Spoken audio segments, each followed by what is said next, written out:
This podcast contains factual information only. It is intended for professional financial advisors and does not contain any personal financial advice. You should not make any investment, insurance, or financial decisions based on the content of this podcast.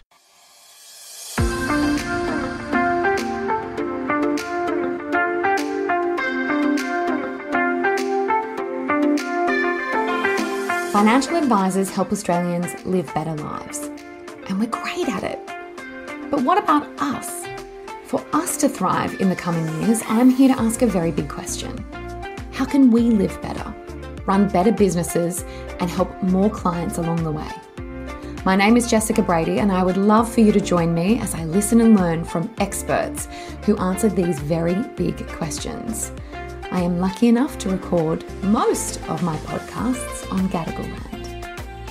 This podcast is brought to you by MetLife 360 Health. MetLife has partnered with Teladoc to provide 360 Health virtual care, which gives your clients access to more than 50,000 local and global medical specialists through the convenience of the 360 Health virtual care app. And best of all, it's at no extra cost as part of their MetLife Protect policy. 360 Health helps to defend against serious illnesses so you can live healthier for longer. MetLife. Inspired by you.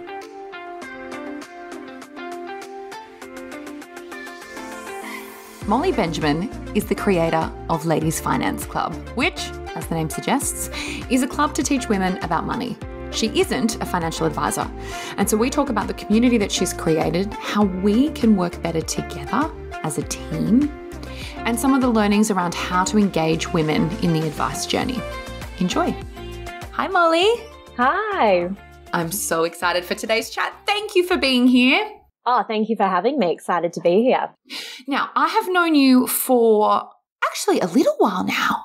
It's getting up there, yeah. Oh my goodness me. And I'm so excited about what you do. It is different to financial advice, but I was just saying before we started recording this, like we're an ecosystem. And so I am really delighted to have you talk today more about what you've done, what you're building, and how we as advisors can work better with people such as yourself. But before we get into all of the deep and dark questions that I want to cover, I think for those of you that don't know Molly, it's important that we go back. Molly, can you tell everyone what your story is? Yeah, absolutely. So I was living in the UK, in London. I was working, a great corporate gig, earning good money, but I was living paycheck to paycheck. I had no emergency savings.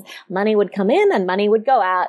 And my girlfriends were exactly the same. And actually what was really interesting is the women I was working with in the bank at the time, they were the same as well. Like it seemed like we were clueless about our pension, our super. We were clueless about how to get started investing. Like I'd done a little bit that I'd learned from my parents, but majority of us absolutely clueless. And as I looked at the statistics, I was like, this is kind of scary. And like, I'm trying to learn this stuff and there's no one really doing it for women. Like every time I tried to like pick up a book or go to a seminar, I'd just get lost. I'd get confused.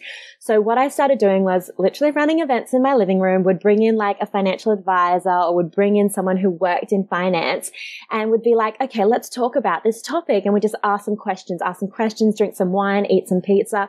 But then what happened was we quickly outgrew my living room. Girlfriends started being like, oh, can I come to that like finance club thing you do in your house? And I'm like, okay, let's put on an event in London, see who wants to come. And we sold out. We had like 100 women there. Most of them worked in financial services. And we called it like a money makeover. And we had this amazing financial advisor who's now my business partner in the UK for the UK business. And we spoke about like, okay, like, what are the basics we need to know? Like building your emergency fund. How does tax work? Why should we think about investing? What should we do with our pension? Where should it be? Like, how do we find it? So all these really basic questions that we had zero clue about. And it was amazing. The energy in the room, the excitement, the women asking questions. And I've worked in financial services a lot of my career. And and I've run a lot of events in financial services. I've never seen women ask questions like this, just rapid fire. And, you know, like me, they missed the Money 101 lesson at school because it didn't exist. And, you know, they were just so hungry for this information. And from there, you know, that's where we started running more regular events. And then, you know, corporates started reaching out, asking us if we would do workshops with them. Banks started asking if we would run workshops with their staff. And it kind of really grew from there. So then I moved back to Australia in 2019. Started Ladies Finance Club in Australia. And again, we turned it into an online membership where women can come along. They get access to a monthly masterclass with an expert. And those experts are anyone from, you know, brilliant investment managers. We've got someone from NAB Trade speaking to us next week. Other times we've had super experts, tax experts, budgeting, money coaches, mindset coaches. But it's really all about getting women to engage with their money in a really fun and exciting way. We just ran an event at the ASX last 2 weeks ago, and it was called Investing Isn't a Drag. So we had like a drag queen co-hosting this investing event. We had like Vanguard there, Beta Shares there, E-Invest. We had a bunch of really awesome, NAB Trade, a bunch of really awesome speakers. And it was just like, I remember one of the speakers said to me, she's like, in my whole career of 40 years, I've never been in a room where there's such a lineup of incredible female speakers and the room is female. Like, this is the first time I've experienced that. And I'm like, yeah, we want to learn this stuff. We're hungry for this information. But just trying to create a fun, safe community where women can, you know, go and, but we are definitely not the experts. We just create the community. We bring in the experts. We break it down with the experts to make it like everyday terminology. Cause sometimes, and I know you're very good at this, Jess, you're very good at speaking. You've spoken at one of our events, very good at speaking like everyday language, but sometimes we find a lot aren't. So we need to work with them quite a bit on like, okay, that's coming in at way too high level. Let's bring it back. Okay. What are the basics we need to know? Oh my gosh, so cool. I'm so sad that I couldn't go to that investment event because I saw the socials and it looked so fun, and it just proves you can have really fun events in this field and they don't have to be a drag. Yes, she did have a phenomenal drag who looked wonderful there. And so a huge congrats to you. And, you know, you just touched on something that I think is exceptionally important. Women do want to learn. We do want to learn about money. We just don't often feel safe because we feel silly. And so I would imagine, Molly, a big part of the community is around that grassroots learning. I mean, what have you found in terms of the insights from the women that you help? You know, why do they come to Ladies Finance Club and what are the big takeouts for them? Yeah, so a reason I hear a lot is like, oh, I feel like it's very accessible, it's fun. And for people who don't know where to get started, which is a lot of people, when I always say when they're getting their, you know, shit together with money, they're like, where do I even begin? And we like to be like, okay, begin with us. And, you know, so we talk about like, you know, setting up your emergency fund, which we call an OMG fund, you know, getting your bank account set up correct, you know, teaching them the basic foundations of investing. And then, you know, almost getting them to that position where like either they can do it themselves or they can go to an advisor. And, you know, we're very like, if someone goes, oh, I just got a big windfall of money, we're always like, you know, seek advice. Like, you need to go see an advisor. So we do a lot of referring out to advisors as it is. But yeah, I think women, it's that confidence piece. You know, we're creating community. I love our accountability groups. So we jump on like once a month and we talk about what were our wins for the month. What are we trying to achieve the next year? But it's all money related. So you've got all these women talking about, you know, their goals and building their emergency funds, and everyone's in different places. Like some people are buying their second, third investment property. Other people are trying to get out of credit card debt. And so it's very inspiring to have all these people in different places, kind of going on their money journey. And does the UK business work similar to the Australian business, or have you noticed that there need to be quite different styles in terms of what you're doing? Yeah, I think like when we look at that financial literacy gap, it really is a global problem. And, yes. You know, the issues that women are facing in Australia are very similar to the ones in the UK because that education piece was missed as well.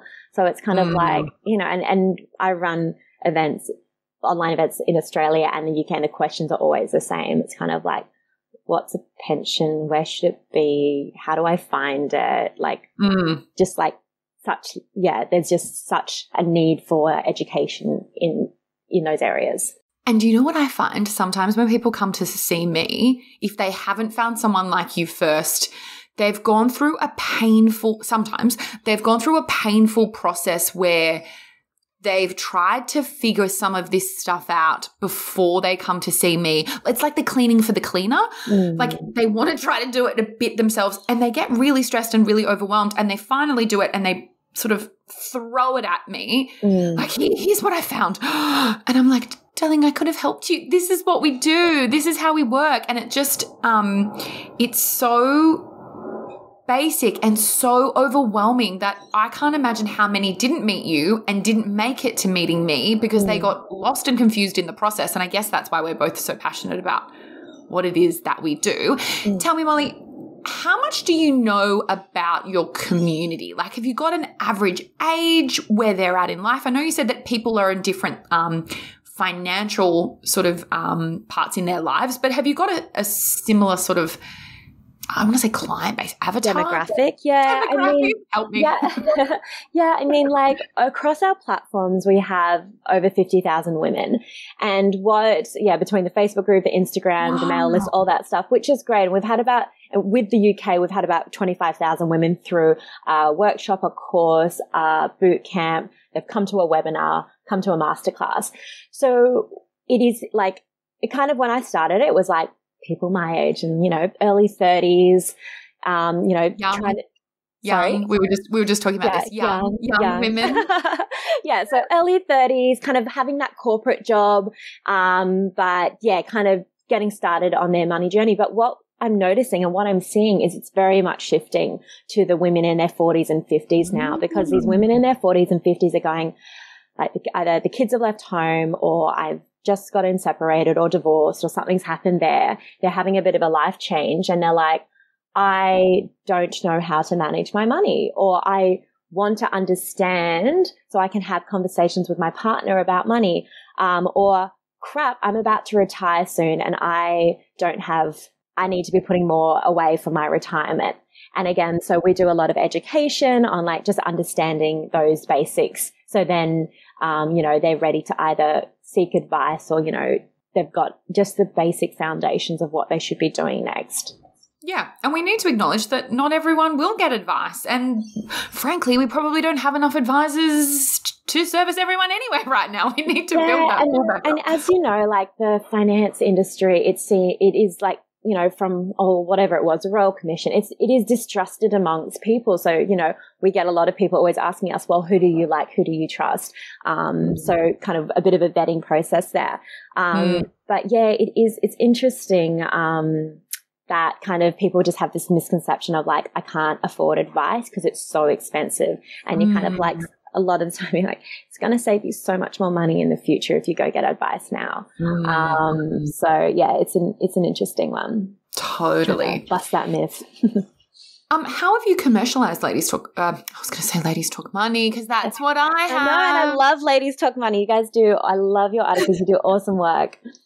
Thank you. And we don't commercialize that. That is our little not-for-profit thing. But how have you commercialized Ladies Finance Club? Yeah, absolutely. So we do, we have our monthly membership where it's like a very affordable fee.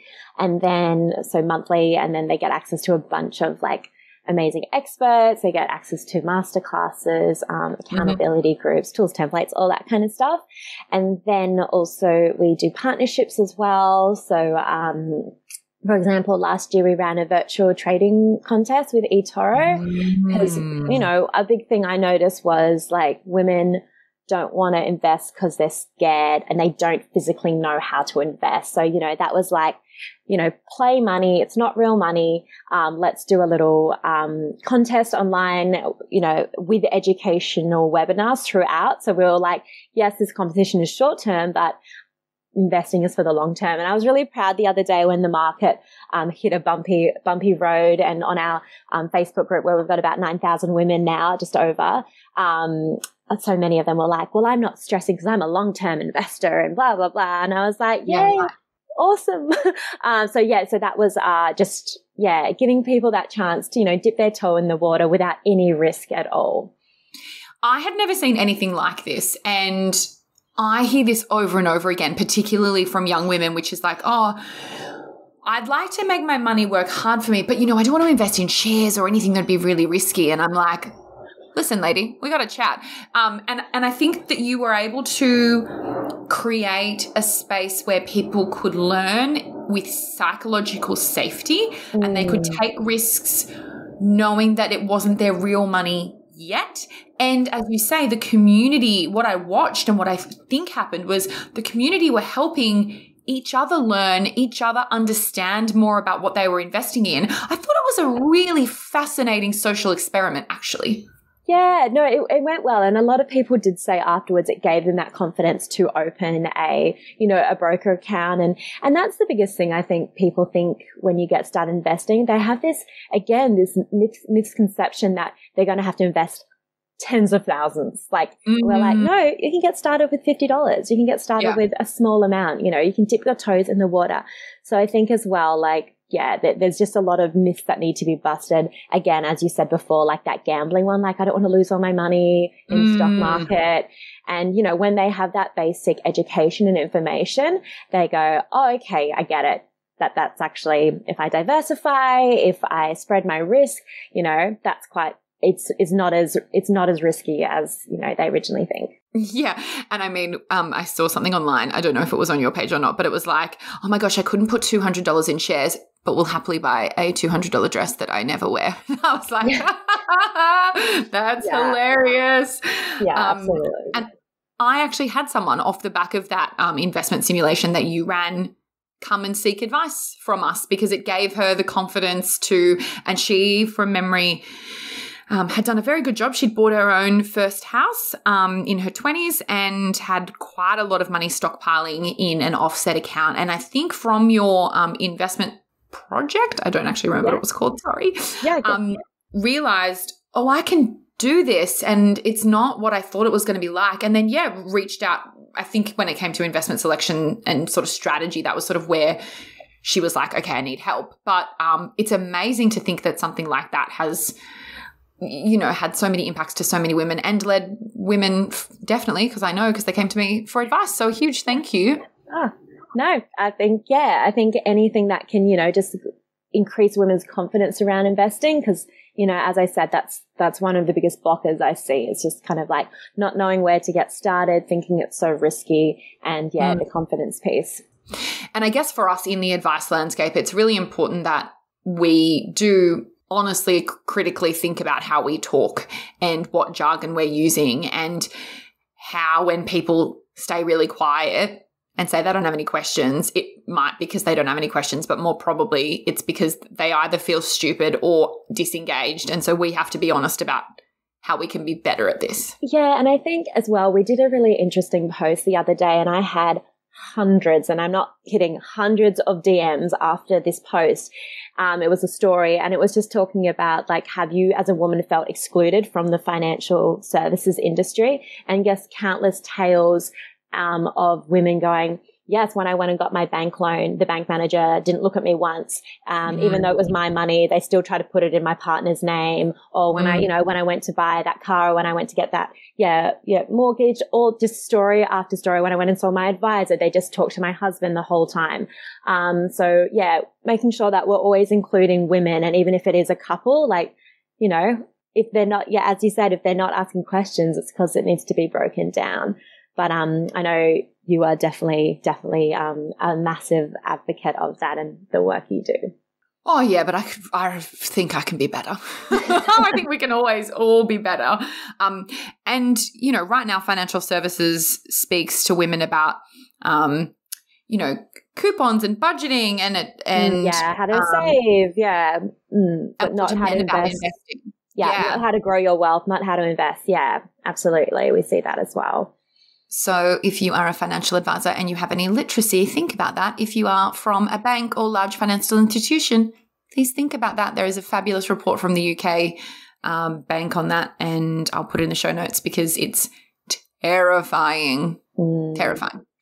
What hasn't worked, Molly? What have you tried that's been not as successful as you'd hoped? Anything that's been a huge disaster? Anything you'd go back in time and change? Well, I regret not doing a podcast earlier, so we're about to bring one out. So I'm really excited to be. Yeah, we're doing a Ladies Finance Club podcast. But I think like in business and, for those people who run their own businesses, there's like learnings every single day. And sometimes, and sometimes, things work, things don't. I remember we tried to do a debt series and like a debt workshop, and no one wanted to engage with it at all. And I thought that's really interesting. Obviously, like people are either ashamed, because I know there's a lot of women in debt. They're either ashamed or there's some kind of barrier there. So again, it was like pivoting. Okay, well, how do we then, create that space where people feel like they can come and they can seek the help? Yeah. So that, we're like, what doesn't go wrong? Multiple things every day, but it's just kind of like, learning and trying to, like, I still think we're still trying to nail our model of a lot of the times women, when they leave the membership, they're like, I just don't have time. I just want someone to do it for me, but they don't want to seek advice. So it's kind of like, well, you've got two options. You can either, take action now, but, they're busy, they're mothers, they've got 1,000 things going on, finding their super, getting investing. It's just another thing on the list, and they just don't seem to get around to it. Trying to come up with, we're still pivoting all the time about how to like best engage with the community that's going to be the most helpful.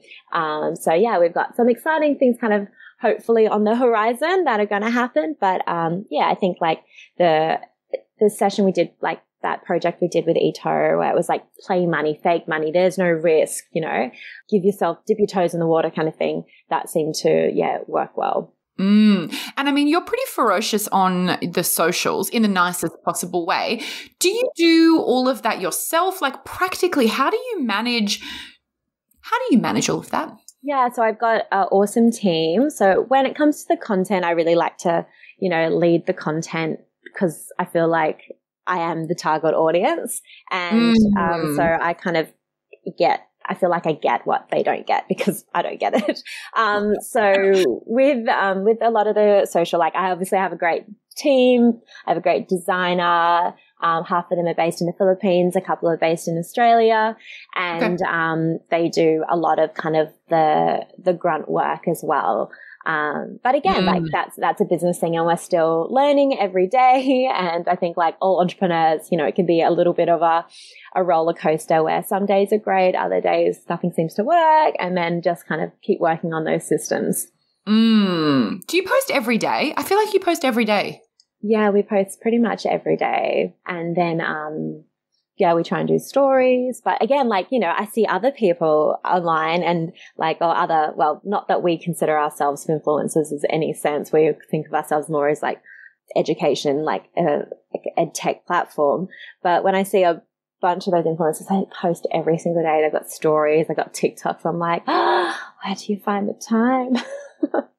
Oh my gosh, I'm like, how do you do every day? I'm like, Jessica, you will do once a week. But Jessica, that's great, consistency is key. Once a week is great. It doesn't always happen, but never mind. Let's talk about that. So ASIC changed some rules around finfluencers. Did that have any impact on you? It had very little impact on us, from the sense that, it had like, I know a lot of the finfluencers and their friends, and it definitely had a massive impact on them.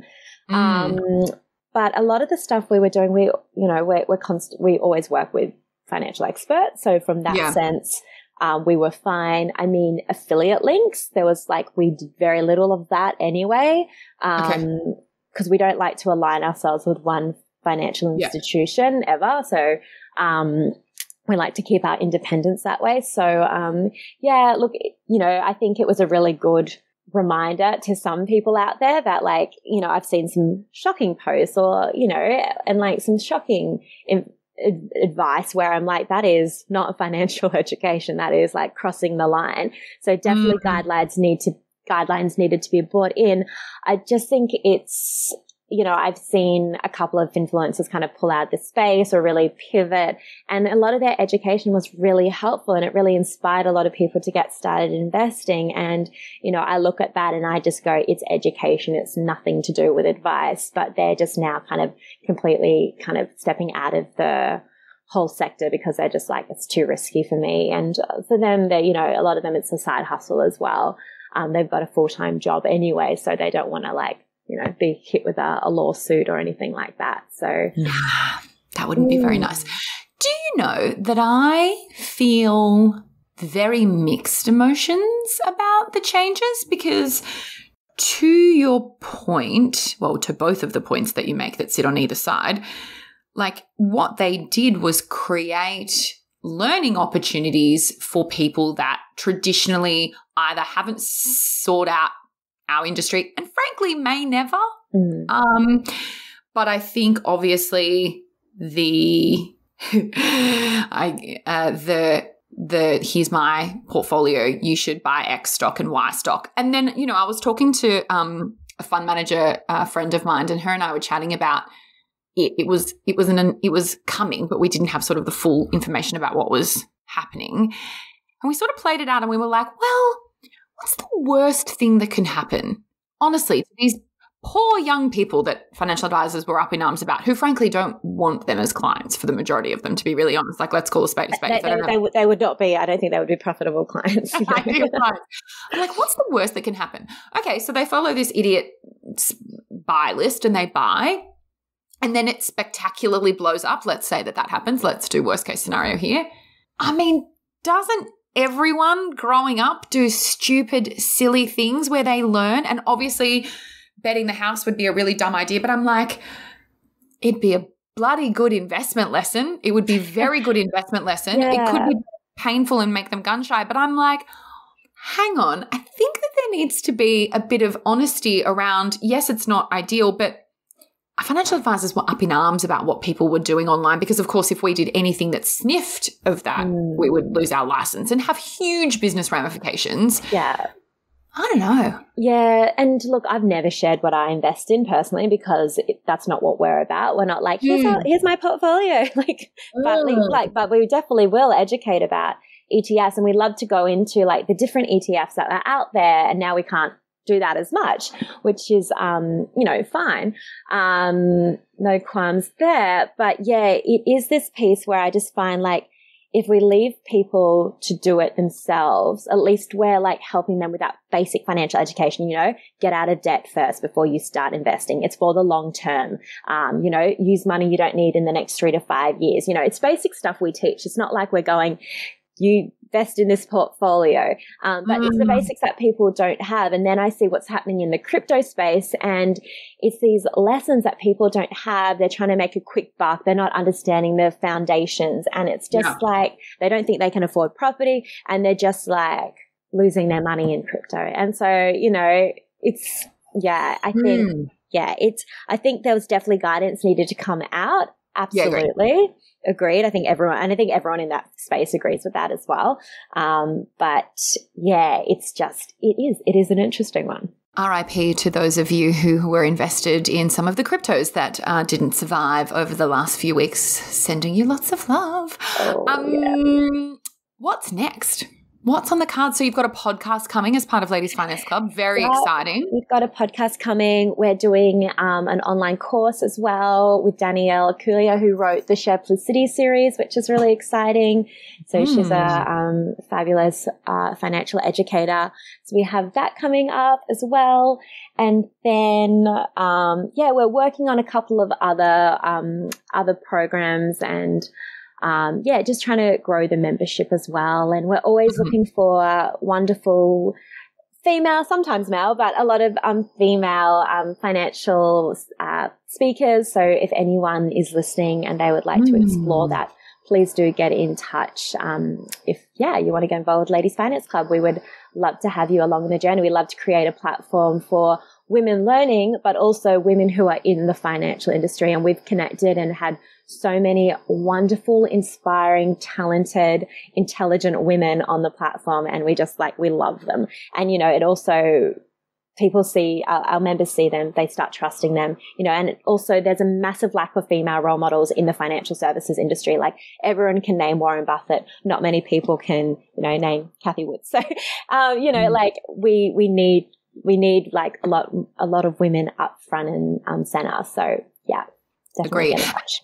And hey, are you doing mostly face-to-face stuff now that we're back in the sort of real wide world? Are you doing online? Where are your events mostly? Yeah, so we are, at the moment, we're mainly online. I just wrote a book, actually. What? How did you forget to tell me that you wrote a book? Well, you're quoted in it, remember? So you did that fantastic, you've got a little quote in it. I think I need some coffee. I did. So I interviewed a bunch of women in finance, and then I wrote this book. It's called Girls Just Want to Have Funds. It's going to be out in like October. So we're going to be doing a bit of a roadshow around Australia, and again, working with super experts, financial advisors, doing a bunch of different educational, very practical, kind of like after work seminars all around Australia for that one. So we're working on that at the moment as well. I cannot believe I forgot that. I'm so sorry. Okay, don't be sorry.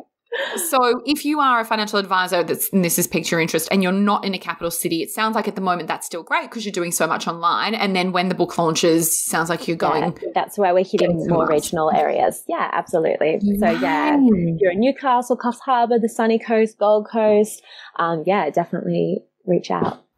Molly, I'm so excited for you. Okay, how can people learn more about you? And then I'm going to ask you some rapid fire questions. Rapid fire. Yeah, so obviously we're over at ladiesfinanceclub.com. We have our Instagram at Ladies Finance Club, and we also have a Facebook group which is Ladies Finance Club Money Chat. And what I love about that group is there's a bunch of mortgage brokers, a bunch of financial advisors in there, and, really helping out people with questions they have. And it's just a really nice community. It's really positive, and it's, I love that space. It's just a safe space where women can come and ask their questions. We've got women mainly from Australia, but all around the world on there. And it's, people like to share their wins, and if they're not sure of something, just getting second opinions. Huge congrats to you for building such an amazing, positive community where people are honestly probably voicing things that they have been trying to figure out for years and giving people confidence in a space that is quite often pale, male and stale and very overwhelming. So a massive congrats. I'm very, very proud of you. Oh, thank you so much. And I love the work you do with Ladies Talk Money as well. It's great articles, really good information. So we send a lot of people there too. Oh, thank you. All right, let's do some rapid fire questions to round out today's chat. So I'd love to know, what is one thing that you do to look after your mental health? Exercise, but actually straight after the ASX event, I ended up in hospital the next day with an emergency appendicitis. So I haven't been able to exercise for the last couple of weeks, and it's driving me crazy. But exercise is so key for me and my mental health. What? Okay, let's pause there. There's a few things. Firstly, I hope you're okay.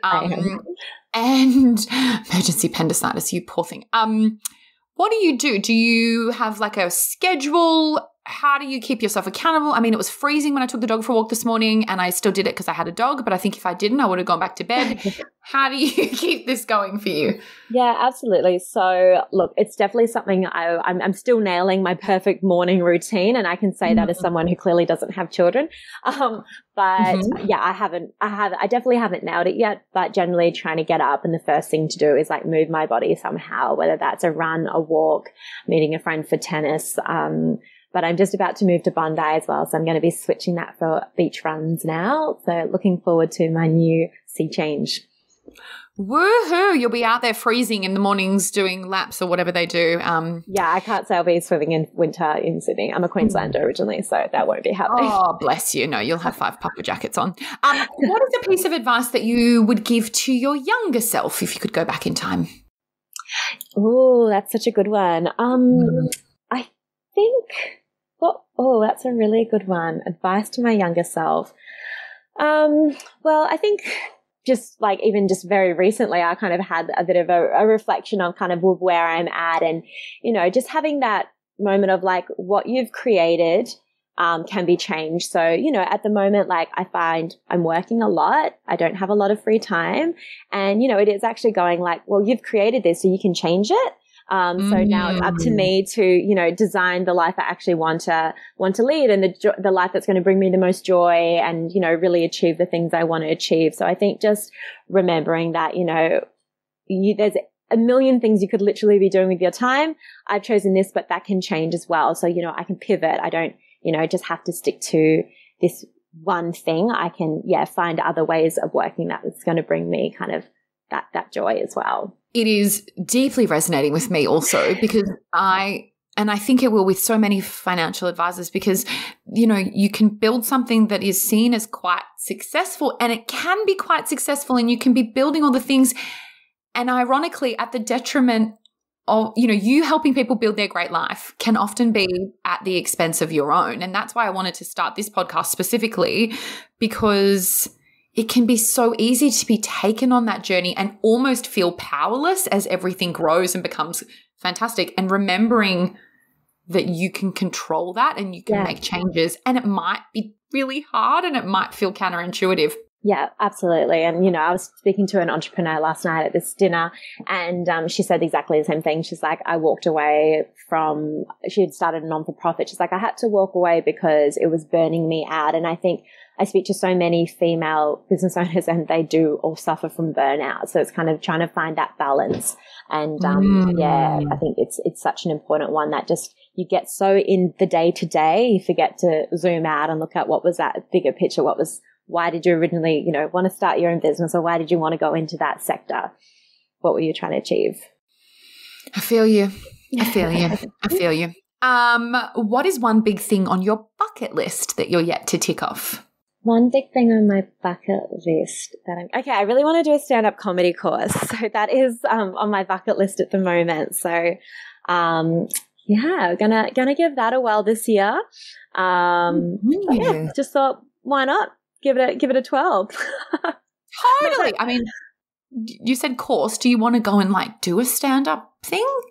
It's just on the bucket list. I mean, I don't know. I mean, I've clearly have not been very funny on this podcast, but you know, not really a podcast. Sorry.